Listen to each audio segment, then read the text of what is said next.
Une astuce géniale avec des pêches que tout le monde devrait connaître. Ici, j'ai 500 g de pêche. Je vais ajouter 2 tasses de liquide condensé par-dessus. Tu vas tomber amoureux du résultat, c'est sûr. Je transfère tout ça dans un saladier. Mixez bien jusqu'à obtenir une texture bien lisse comme ça. Quand tu testeras chez toi, n'hésite pas à m'envoyer une photo du résultat. Ça me ferait super plaisir de voir. Les ingrédients qu'on utilise ici sont à la fois savoureux et bons pour la santé. J'ai ici 50 g de gélatine sans gouttes. Je vais ajouter un quart de tasse d'eau.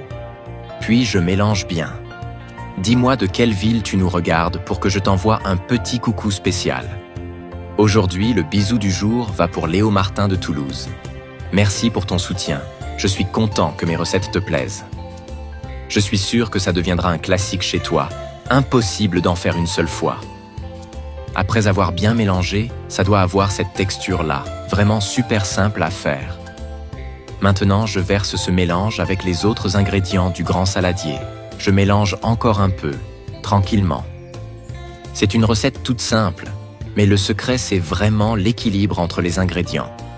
Si tu respectes les quantités, ce sera parfait, comme le mien.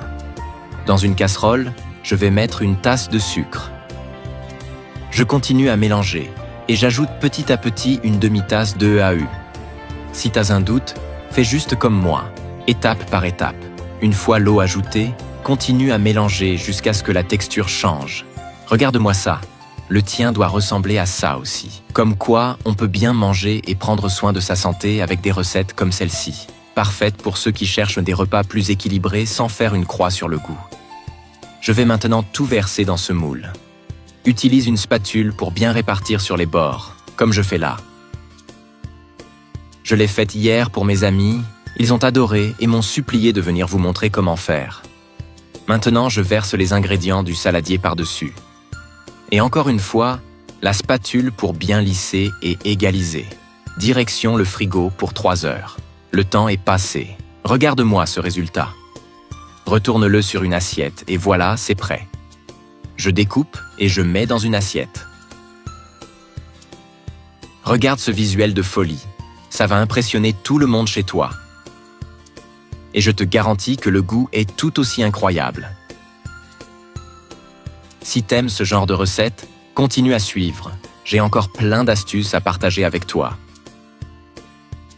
Cette page est faite pour toi qui veux cuisiner des plats de ouf sans passer ta journée en cuisine.